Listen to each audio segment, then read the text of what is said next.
Hi, I'd really like to talk to you today about how living love or above affects the future of the planet. Some people really understand that Mother Earth is alive and conscious, and that she'll talk to you and tell you what she needs if you're willing to listen and just ask her questions. I figured this out in an interesting way. Sometimes the right side of my head would randomly have pressure on it for no particular reason. It didn't hurt, it just felt a little odd.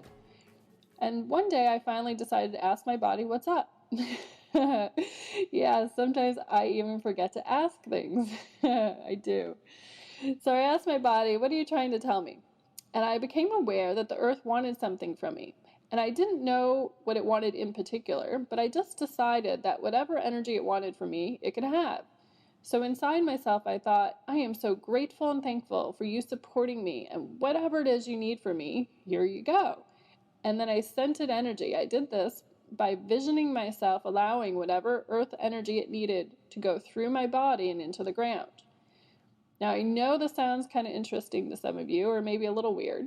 I get it. But if the right side of your head has been feeling pressure for years, and all of a sudden it goes away when you start giving Earth some energy, then you'd probably go along with it too.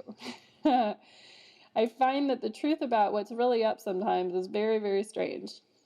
And I look at it like this. If we all knew everything that was up, if we all had all the riddles solved in life, then we wouldn't really have to ask any more questions. But I gather that you yourself need some information too. You haven't solved all your riddles, so to speak. And you'll see that your body is also conscious and will talk to you. So will the plants and your pets and even Mother Earth. And I dare you to become so intuitive that you see what I mean. It's much more fun to be in communication with all things and figure things out than to simply wonder, what the heck is this about? So you can ask questions to things even. It's, objects store energy. And that's how intuitives will take a piece of jewelry from somebody and start telling you everything about the owner. That's called psychometry. And here's the point of why you're here on Earth. You're here to choose, to live, to play the game called Earth by creating the life that you really desire. It's really that simple. And you have this really cool gift called free will, which lets you choose things. And what if every choice you made had a ripple effect on all other things on the planet? There's even a theory about this that the scientists came up with, and it's called the butterfly effect. The butterfly effect is based on the chaos theory, and it concludes that all causes have an effect. Even some small movement, as small as a butterfly flapping its wings in Brazil, could create a tornado in Texas, or maybe even in Florida. It's like a domino effect, where every movement on the planet creates a trajectory that affects everything else on the planet one way or the other. The scientist, Edward Lorenz, figured this out on a computer by accident. The computer he was using didn't have enough decimal points that he could use for the calculation for the weather pattern. And he showed that just missing a few numbers, a few decimal points, a few little movements could have changed the outcome of the weather on the whole planet. And he reached the conclusion that even the flap of a seagull's wings somewhere else on some other part of the planet could affect the planet in some other area. And it meant that a tornado in Texas may or may not occur if the butterfly really flaps its wings. So these few decimal points showed that changing weather patterns all over the globe could be affected pretty easily. So think of it this way. Could you be affecting the planet with you just being here, with you just being you? Well, of course. And what if the earth wants something from you and you're not listening? Does this make sense? That all the things on the planet at the subatomic level are all vibratory energies that can make a difference in the world, and that all the energies you create and put out onto the planet have a far greater impact on every other being on Mother Earth than you might be aware of. Now remember the Hawkins map of consciousness.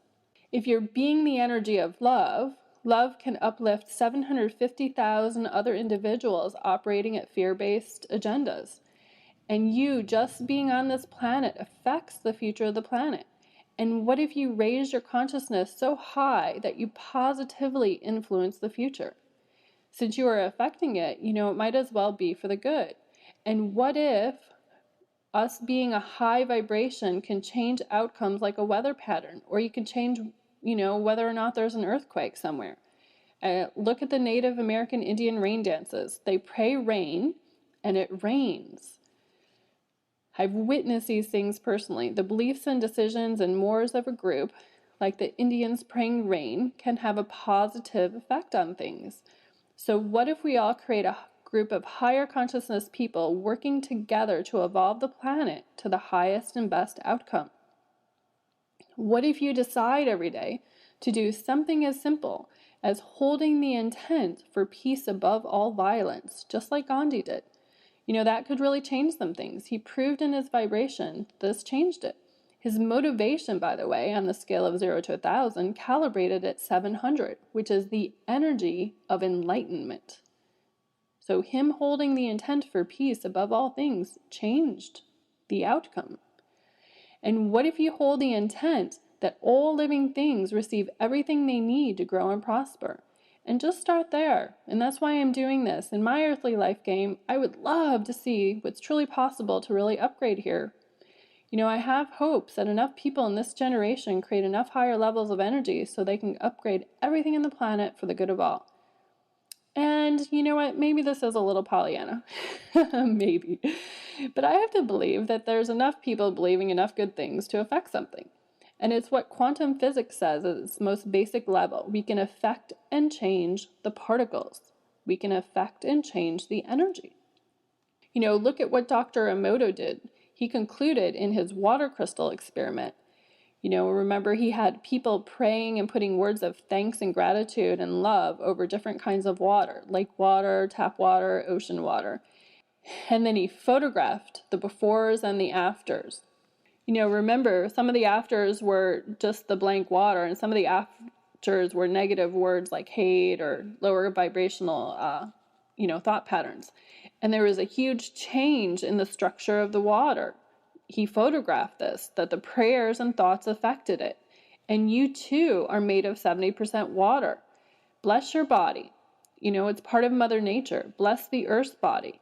Dr. Emoto even had people pray over the waters around the globe to give back to the Mother Earth. He figured if he entrained the Earth with these positive vibrations, Mother Earth would give back to us and uplift our vibrations and raise our consciousness. And these are all things that you can do to help out. Pick your favorite lake or ocean and hold it in your heart to give it thanks for being here and love for doing its best to give back to us. Nature gives to us, and we can give back to it as a gift as well. So, what other things can you do in your daily life? Well, I believe that the right plan of action for the planet means that we work on ourselves, that we upgrade ourselves, raise our levels of consciousness, and assist others in doing so. So you teach other people what you're doing yourself, and then there's a whole group of people doing it. The second thing I think we can do to add to our daily lives is, the way to get really, truly happy is by doing what's best for you as individuals, by connecting to your higher wisdom, and then following your higher self's wisdom and asking what's truly the best choice for you. And really listen to this divine voice within you, not your ego, not fear-based agendas, and use your intuition to gather data to make transitions during this time easier. And then you can use the higher vibrational concepts of being thankful and grateful and bless all things with this energy. And then you can see the world around you change. Another thing that I think we can add to your daily life. Self-loving actions conclude that there is enough to go around. This one belief can change your life. Some people tear down another to get what they want. And this type of competition is fear-based, and it believes that there is not enough to go around. And look at Earth like that there is enough to go around. And apply this insight to get what you desire from all sources. Think of all the doors opening and plenty of abundance coming in for you. And the Earth would like to view itself that way too, that there's plenty. And another thing you can do is you can work on losing your luggage, so to speak. And what I mean by this is, every day I really work on, okay, what can I eliminate from my life today? What ego-based, fear-based, lower energy can I eliminate from my life today that's in some way inhibiting, blocking, or stopping me? and just really work on, letting go of some things, because what you're doing then is creating more space for the higher vibrations in your life. And another thing you can add to your daily life, you can move things toward the energy of light and happy. I mean, truly know you deserve this in your life. And the number one reason somebody calls me is because they're not happy. I mean, think about it. If you're not happy, you create havoc in your lives and others' lives. So get happy. Self-love is not selfish. It's kind to yourself and those around you. So just start creating your life by making choices from love or above, and you'll see right away that your life moves you towards prosperity. And in doing all these things, you affect the planet and the people around you. And with more practice, you build more trust in what I'm talking about. And with more trust, you get to see that things evolve around you, and you do affect the planet by you being here, choosing higher conscious vibrational energies. So thanks for joining me today. Bye-bye now.